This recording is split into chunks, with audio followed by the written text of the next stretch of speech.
بسم اللہ الرحمن الرحیم۔ ایک روایت میں ہے کہ ایک روز آن حضرت صلی اللہ علیہ وآلہ وسلم اپنے صحابہ کے ساتھ بیٹھے تھے۔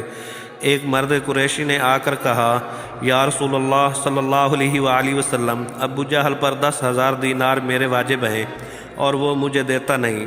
ہر روز مجھے لیت و لال میں رکھتا ہے اور مجھے سخت حیران کرتا ہے، کیونکہ وہ زبردست ہے اور میں کمزور ہوں۔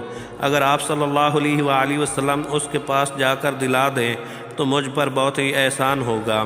یہ باتیں سن کر آن حضرت صلی اللہ علیہ وآلہ وسلم اس کو اپنے ہمراہ لے کر ابو جہل کے پاس تشریف فرما ہوئے، اور وہ اس وقت قریشیوں کے ساتھ بیٹھا تھا۔ اس نے آپ صلی اللہ علیہ وآلہ وسلم کی بہت تعظیم و تکریم کی اور پھر کہا، آپ کس ارادے سے تشریف لائے ہیں؟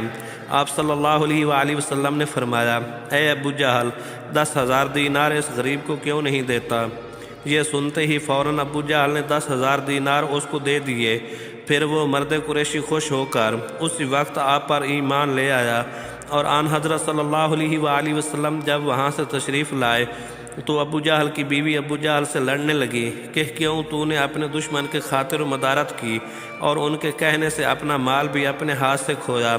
اس نے کہا، جب محمد ابن عبداللہ میرے پاس آئے تھے تو میں نے دیکھا کہ 2 اژدہا ان کے دونوں کاندھوں پر موجود تھے، اور جب میں نے ان کی طرف دیکھا تو قریب تھا کہ وہ مجھے اپنے منہ میں رکھ کر نگل جائیں۔ میں نے اس ڈر اور خوف کی وجہ سے اسی وقت اس مرد کی واجب الادا رقم دے کر فوراً ہی رخصت کر دیا۔